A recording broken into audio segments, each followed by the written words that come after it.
In the dead of winter, deep within the shadowed Alban Forest, an entire Roman legion vanished. 10,000 men, trained, disciplined, and feared across continents, were swallowed by blizzards and bloodshed in just 2 days.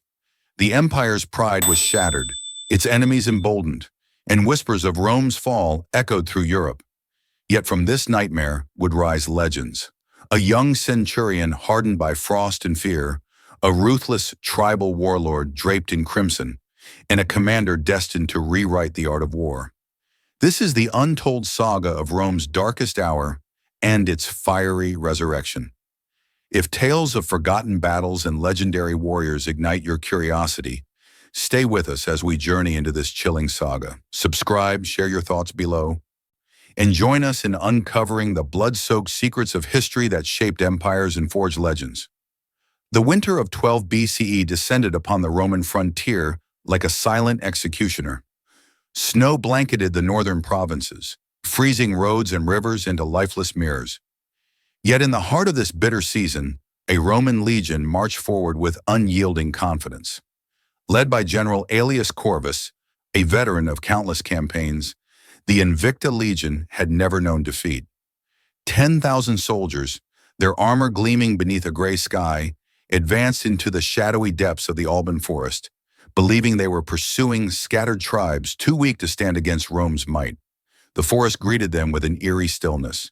Towering pines loomed like silent sentinels, their branches sagging under heavy snow. The men joked at first, mocking the whispers of ambushes and ghost stories told by local scouts. But as the first day bled into night, the forest grew oppressive. Visibility shrank, and the wind howled through the trees like the cries of the dead. A snowstorm swept in, blinding the legion, turning their orderly ranks into a disoriented column, struggling to see 10 paces ahead. When the attack came, it was not a clash of armies, but the silent bite of death from all sides.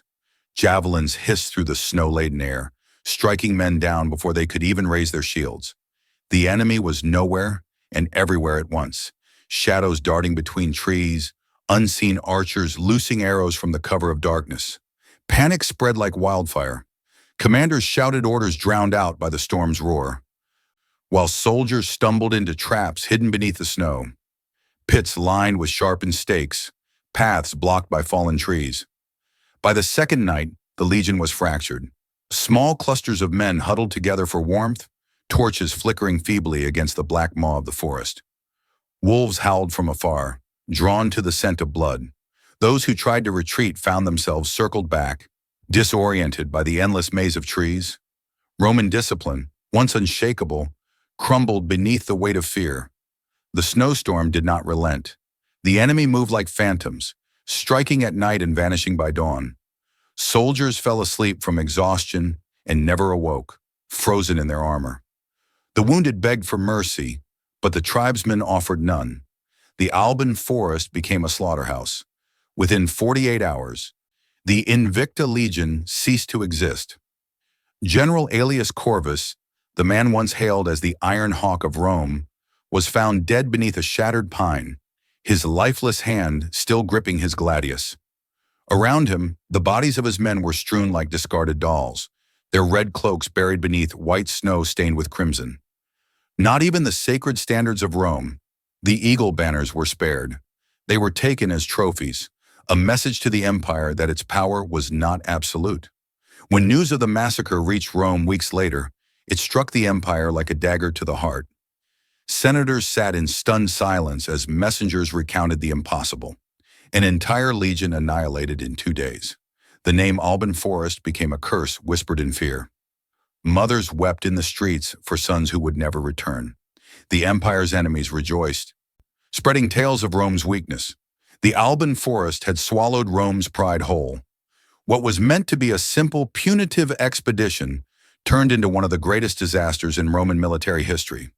The frozen wilderness became a graveyard, a warning carved in snow and blood. Here, even the might of Rome could be broken. Yet amidst the carnage, a faint ember of hope remained. From this nightmare, a survivor would emerge, not as a hero yet, but as a witness to Rome's darkest hour, carrying the story of the fallen legion back to the world beyond the trees.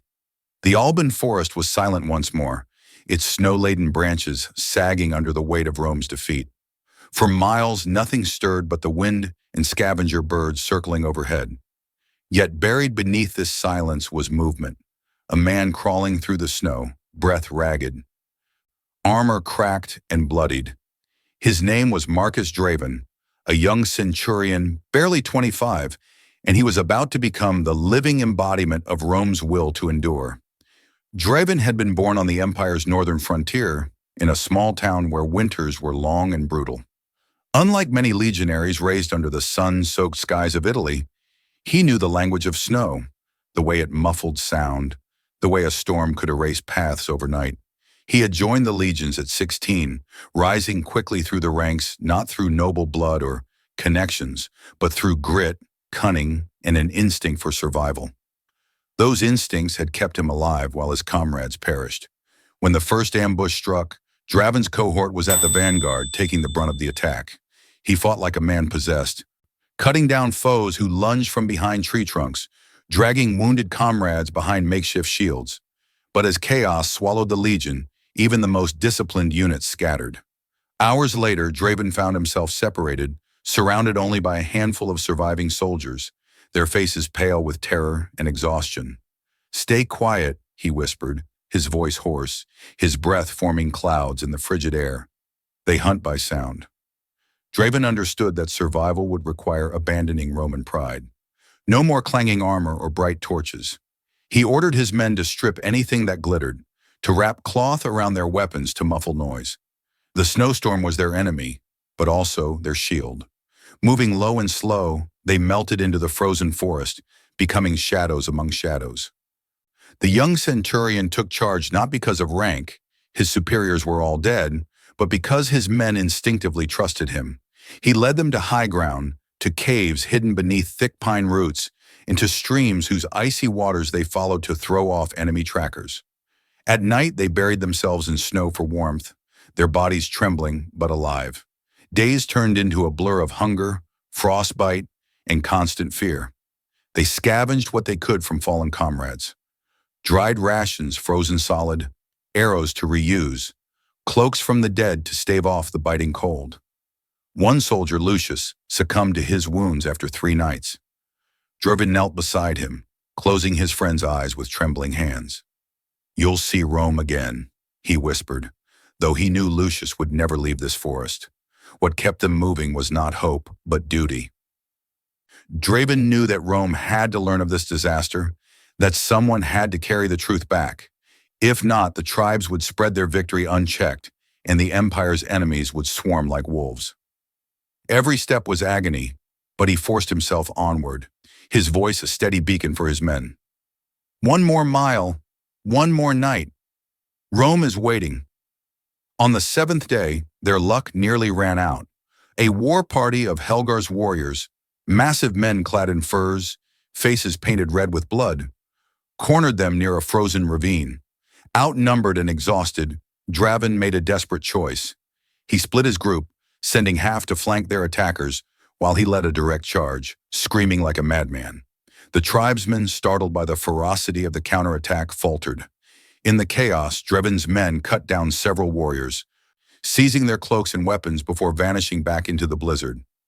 That night, Draven's small band huddled around a stolen fire, their breath heavy with exhaustion. One soldier muttered, "You should have been a general." Draven only shook his head. "Generals die in their tents.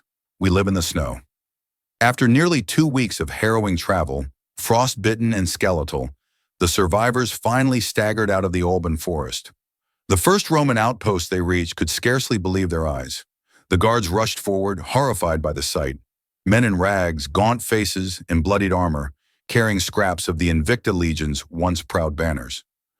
Draven collapsed at the gates, clutching a broken spear. His first words were not of his own suffering, but of warning. The forest is theirs. Helgar has claimed it. The Invicta Legion is gone. News of his survival spread like wildfire. He was paraded through the streets of Rome, not as a victor, but as a living witness to one of the greatest catastrophes in the empire's history. The Senate questioned him relentlessly, seeking every detail of the ambush. Draven's testimony painted a grim picture, a cunning enemy who understood the land better than any Roman, and a forest that devoured armies. But among the people, Draven's name became legend. Mothers clutched their children tighter when they heard his story. Young soldiers whispered his name in awe, calling him the Ghost Centurion, a man who had led his brothers through the jaws of death itself.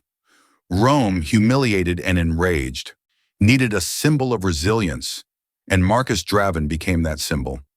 Yet Draven himself was haunted. Every night he dreamed of snow-stained red, of friends frozen where they fell, of Helgar's war cries echoing through the storm. He bore no medals, only scars, on his body and in his soul. But those scars hardened him, forging him into something more than a survivor. In the months that followed, Draven trained obsessively, mastering survival skills beyond traditional Roman doctrine. He studied maps of northern territories, interrogated scouts, and spent long hours drilling new recruits in silent movement and forest warfare. Though still young, he carried himself with the gravity of a man twice his age, a warrior who had stared death in the eye and returned with a message. Rome would not die in the snow. Marcus Draven's rise was not one of glory, but of necessity. He had walked through hell and emerged a shadow of his former self, a shadow that Rome would come to fear, respect, and follow. For while the empire mourned its fallen, Draven was already preparing for the next war, one that would turn him from a survivor into a legend. When Marcus Draven's ragged bands staggered into the frontier outpost, they carried with them not just the remnants of a legion, but a grim omen for an empire that had long believed itself invincible. Rome had endured centuries of war, rebellions, and barbarian raids, but never had a fully armed, fully disciplined legion been erased from existence in less than 2 days. The Invicta Legion, once a name synonymous with glory, had become a ghost story. The news traveled swiftly, carried by writers and whispers alike. In the great city of Rome, where marble temples gleamed under the winter sun and senators strolled in white togas, disbelief reigned. When the Senate convened to hear Draven's testimony, silence filled the curia. Stoic men, who had weathered assassinations and power struggles, sat pale and speechless as the young centurion described the massacre. The snowstorm, the ambushes, the vanishing of entire cohorts without a sound. "How can 10,000 men vanish?" one senator cried, his voice trembling. "They did not vanish," Draven answered coldly. "They were slaughtered. The forest is their tomb." The Senate erupted in chaos. Some demanded immediate retaliation. Others called for caution. Fingers pointed in every direction, at General Corvus for underestimating the tribes, at the Senate for cutting winter supplies, at the emperor himself for stretching the legions too thin across the frontiers. The political machine of Rome, so quick to boast of its power, was paralyzed by fear. In the streets, panic simmered. Families of the fallen gathered outside the Senate House, clutching portraits of sons and brothers who would never return. The Forum, once filled with merchants and orators, became a place of mourning, with torches lit for the dead.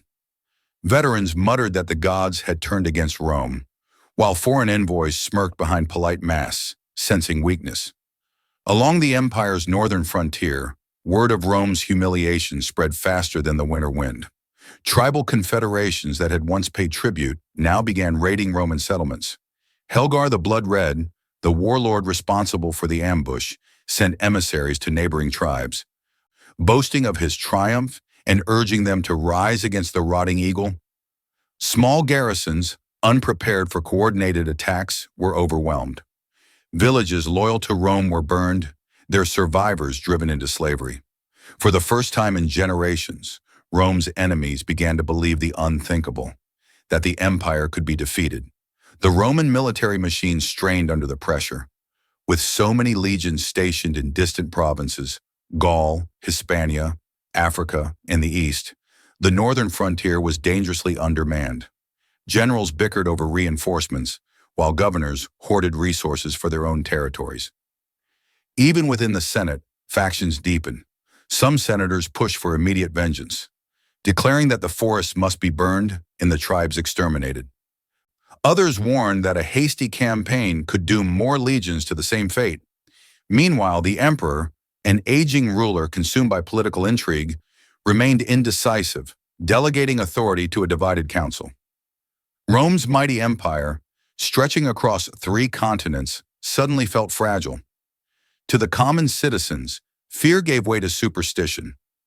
Temples overflowed with offerings to Jupiter and Mars, but whispers grew of cursed omens: a solar eclipse that had darkened the skies weeks before the massacre, an earthquake that had shaken the city, a statue of Mars that had mysteriously cracked. Many believed the gods had abandoned Rome. In taverns and marketplaces, Marcus Draven's tale spread like wildfire. The image of the young centurion stumbling from the forest, frost-bitten but unbroken, became a symbol of both horror and hope. To some, his survival was proof that the gods had spared him for a reason. To others, it was a warning that even Rome's best soldiers could not conquer the wild north. Draven himself, despite being hailed as a hero, felt the weight of Rome's despair pressing down upon him. Summoned repeatedly to military councils, he watched as politicians argued while villages burned. His blunt warnings that Helgar's warriors were disciplined, that the Alban Forest itself was a weapon, were often dismissed by older generals who scoffed at the idea that barbarians could outthink Rome. But reality could not be ignored for long. By spring, reports of raids and massacres along the frontier reached alarming numbers. Entire caravans vanished. Roads once patrolled by Roman scouts became death traps. Refugees poured southward, carrying tales of warriors who moved silently through blizzards, of forests alive with death. Rome's treasury strained to fund emergency defenses. Fortifications were reinforced, walls repaired, and fresh levies called to arms.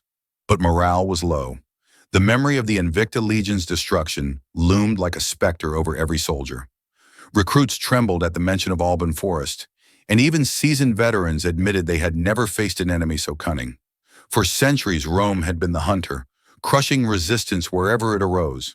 Now, for the first time in living memory, it felt like prey. The empire's enemies sensed blood.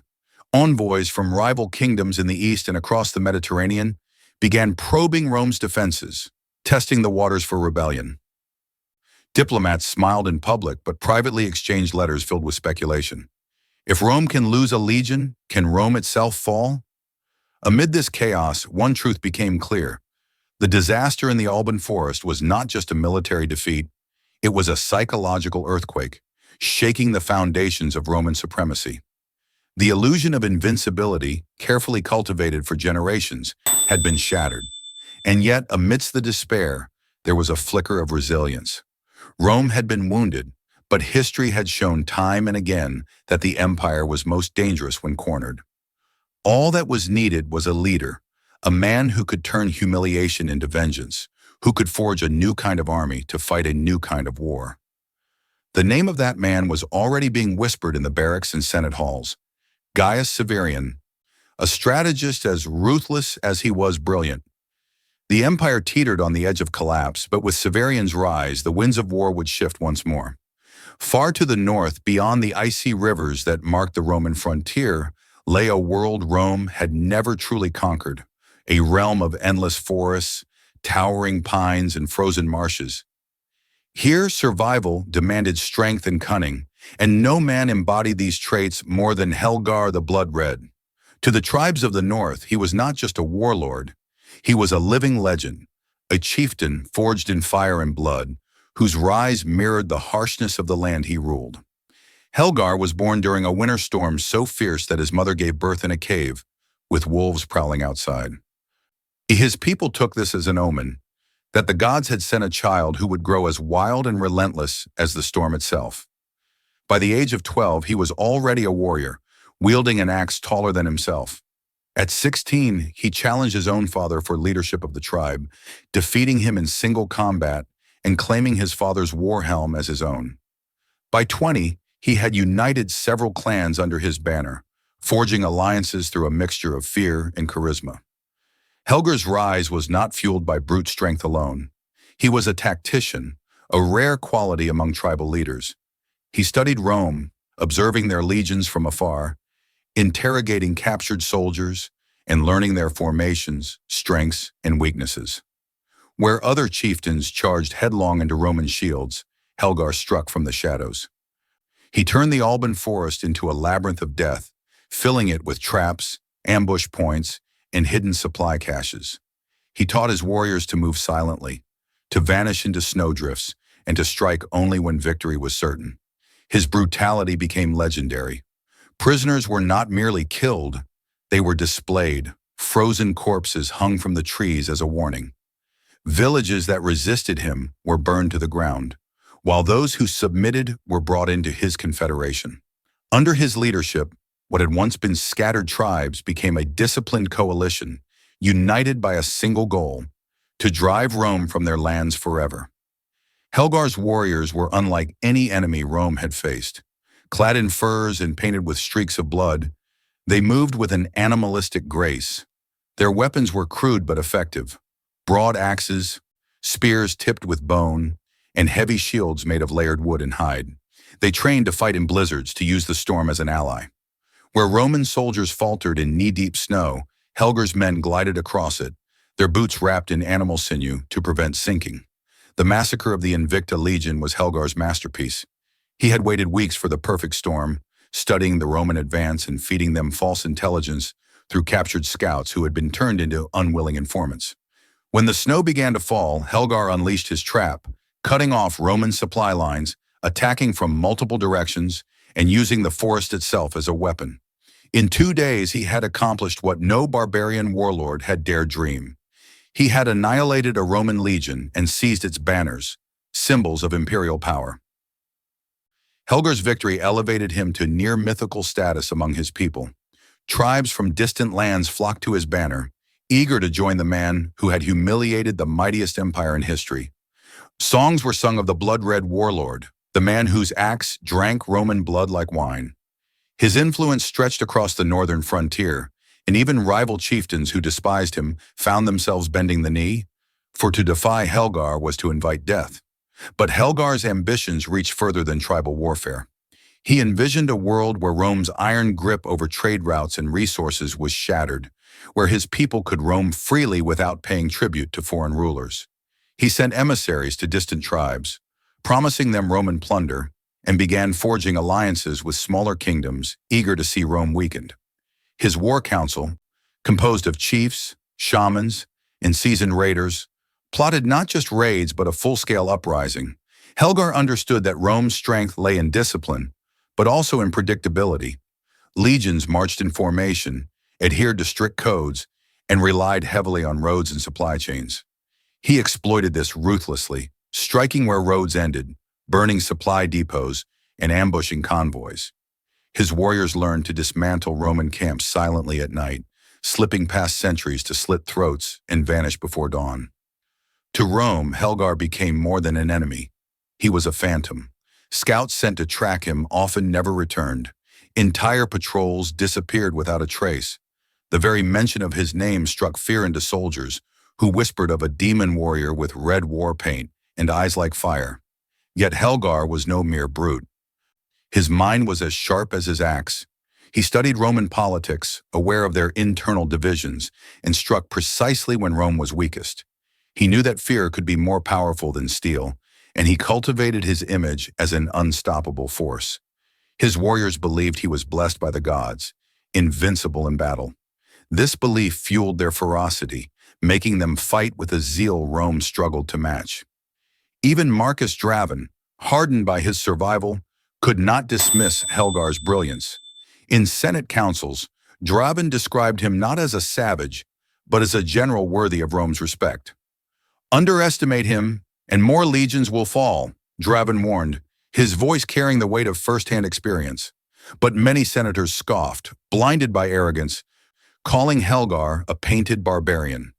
They would soon learn that Helgar was no mere warlord. He was the embodiment of Rome's greatest fear, a leader who could unite chaos into order, who could match their discipline with cunning, and who could turn their greatest strength, their legions, into liabilities.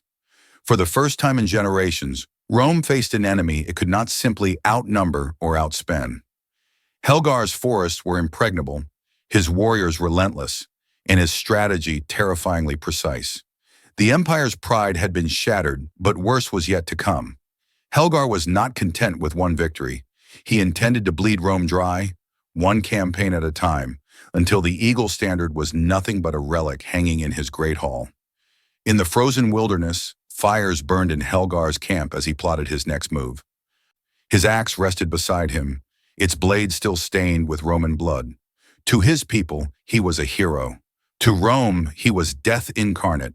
And as winter deepened, the blood-red warlord prepared for the inevitable response, knowing that Rome would come and relishing the thought of crushing them again. Rome was bleeding, and its enemies could smell it.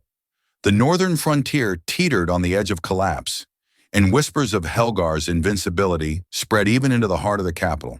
Senators quarreled, generals bickered, and villages burned. But in the midst of this chaos, a single name began to surface in hushed tones, a name spoken with both hope and fear: Gaius Severian. Severian was not a politician's favorite. He was no nobleman with a silver tongue, nor a general celebrated by marble statues. He was a soldier scholar, a man hardened by years on the empire's bloodiest frontiers. Born to a modest family in Hispania, he had risen through merit, not lineage. In his youth, he fought against Numidian raiders in the African deserts, leading skirmishers who vanished into sandstorms like ghosts. Later, he had served in Germania, where his unconventional tactics, ambushes, sabotage, and psychological warfare earned him the respect of his men and the suspicion of Rome's aristocracy. But Rome was desperate. The emperor, shaken by the Invicta legion's annihilation, granted Severian extraordinary powers: full command over all forces in the north, sweeping authority to reform the legions, and a war chest drawn from the empire's reserves. Many in the Senate scoffed, calling him a savage strategist unfit for Rome's noble traditions. Severian's only reply was cold and simple: tradition will not save us. Innovation will. From the moment he arrived on the frontier, Severian's presence was like a spark in dry tinder. The legions he inspected were demoralized, poorly supplied, and clinging to old tactics ill-suited for Helgar's shadow war. Severian wasted no time dismantling their illusions. "This enemy does not fear your formations," he barked at officers during his first review. "He will not march into your spears and die like a fool. He hunts you in your sleep, he bleeds you in the snow, and he vanishes before you strike back. If we are to survive, we must become like him." Under his command, Rome's armies began a transformation. Severian stripped away heavy armor, replacing it with lighter gear insulated with wool and fur. Soldiers traded the gleaming parade shields for smaller, reinforced bucklers designed for movement in dense forests. He reorganized cohorts into smaller, highly mobile units, each trained for reconnaissance, ambush, and survival in extreme conditions. His soldiers became hunters instead of prey. Training was brutal. Severian marched his men into the Alban Forest itself, forcing them to sleep in snow pits, navigate without roads, and hunt their own food. Those who faltered were not punished. They were dismissed, sent south, replaced with hardened recruits. "Only wolves will fight wolves," Severian declared. It was during these grueling months that Marcus Draven found his calling once more. Severian recognized the young centurion's instincts and first-hand knowledge of Helgar's tactics. Rather than dismiss him as a survivor haunted by ghosts, Severian made Draven his right hand. The two men forged an unspoken bond: Severian, the strategist, and Draven, the survivor who had seen Rome's pride shattered. Together they began shaping a new force, the Legio Umbrae, the Legion of Shadows. The transformation was astonishing. Soldiers who had once feared the forest now moved through it like predators. They learned to read tracks, to follow the faint smell of campfires in the wind, to strike silently and disappear before enemy reinforcements arrived.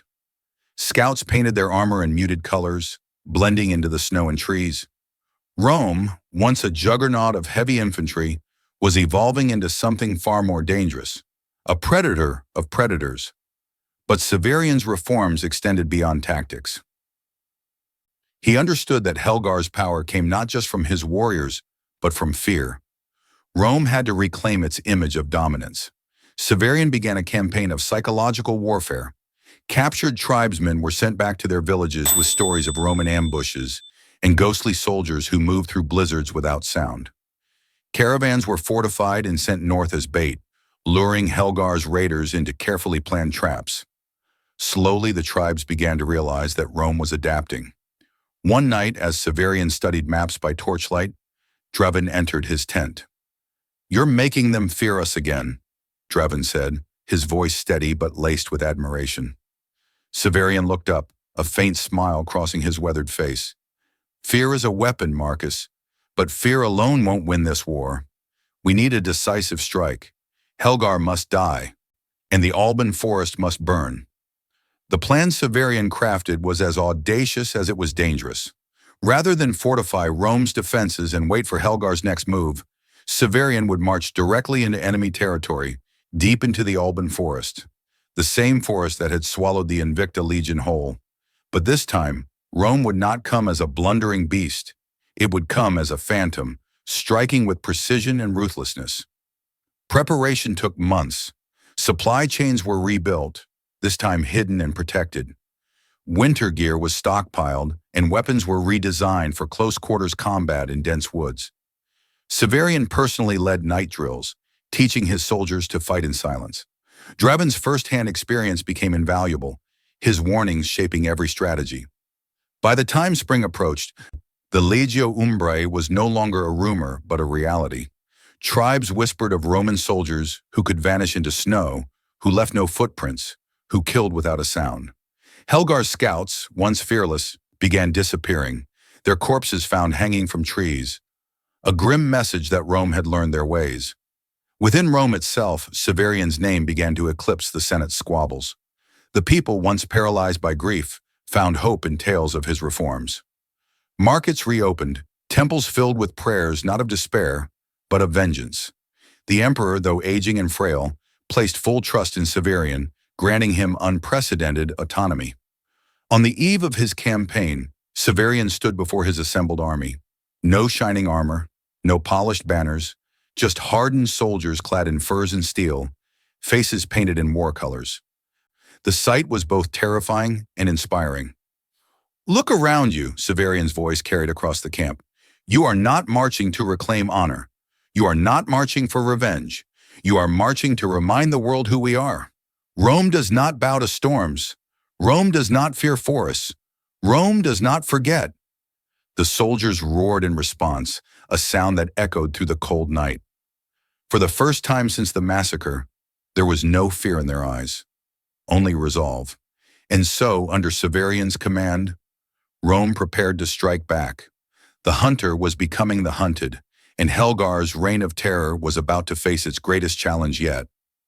Spring of 10 BCE arrived not with warmth, but with a brittle chill, as if the land itself held its breath. Along the northern frontier, rivers thawed and the snow retreated, revealing a landscape scarred by war. Helgar the Blood-Red's banners still flew over the Alban Forest, his warriors raiding settlements at will, confident that Rome would never dare enter his domain again. Yet deep within fortified camps, a storm was brewing, not of nature but of steel, fire, and vengeance. Under Gaius Severian's command, the Legio Umbrae was ready. These were not the polished legions of Rome's golden age. They were ghosts clad in muted armor, hardened by months of relentless training. Every soldier had marched through snowdrifts, learned to track prey, and fought in mock ambushes under blizzard conditions. The fear that once haunted their ranks had been burned away, replaced with cold resolve. Severian's plan was simple in concept, devastating in execution: to lure Helgar's army into open battle, sever his supply lines, and set the forest ablaze, stripping him of the one weapon that had given him power over Rome: terrain. The march into the Alban Forest was silent.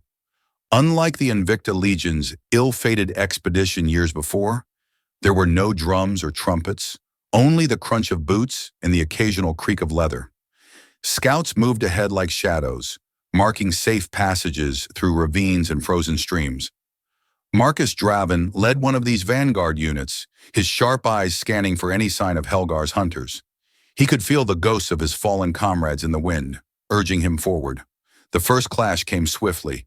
A band of Helgar's warriors, confident in their home ground, ambushed a Roman patrol.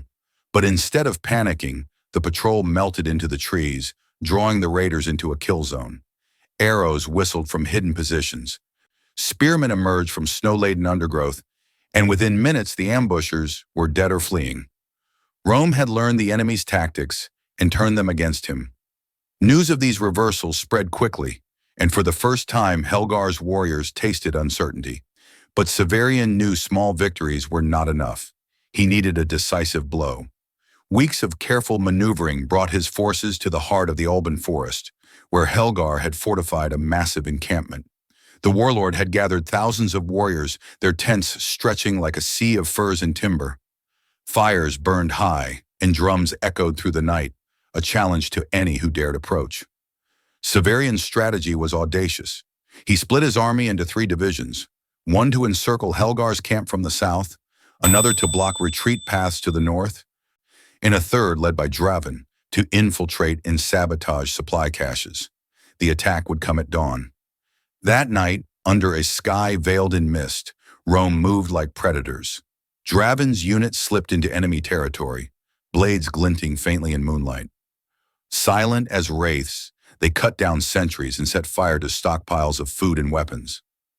Panic rippled through the camp as flames erupted, and before Helgar's warriors could respond, Severian's main force struck. The battle that followed was unlike any Rome had fought before. There were no neat formations, no orderly ranks, only chaos, screams, and the clash of steel in the choking smoke of a burning forest.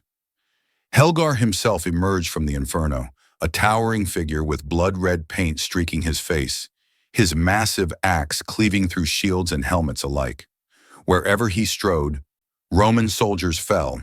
Severian, watching from a nearby ridge, issued calm, precise orders. "Tighten the noose," he commanded, signaling his forces to drive Helgar's warriors toward the flames. Arrows rained down, cutting off escape routes. The forest, once Helgar's greatest ally, became his prison. Draven fought his way through the chaos, driven by memories of his fallen comrades. He spotted Helgar amid the melee, a towering silhouette swinging his axe with terrifying strength. Gathering his courage, Draven charged. Their duel was the stuff of legend. Helgar's blows were like thunder, forcing Draven to retreat step by step. But the young centurion had learned more than survival. He had learned precision. Dodging a brutal swing, Draven plunged his gladius into Helgar's side, twisting the blade. The warlord roared in pain, striking Draven with the back of his axe, sending him sprawling. Before Helgar could deliver a killing blow, Roman soldiers surged forward, spears piercing his body. Helgar collapsed to his knees, defiant even in death. He spat blood and cursed Rome with his final breath. When his massive frame hit the earth, a hush fell over the battlefield. The blood-red warlord was dead.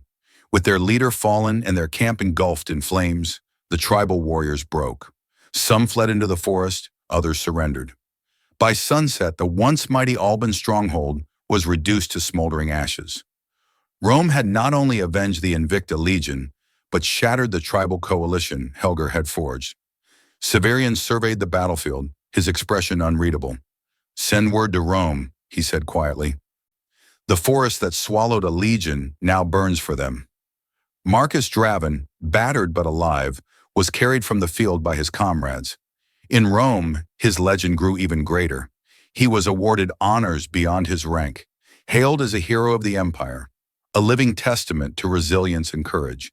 Yet Draven himself remained humble, haunted by memories of the frozen massacre that had begun this war. In the following months, Rome reasserted control over the northern frontier.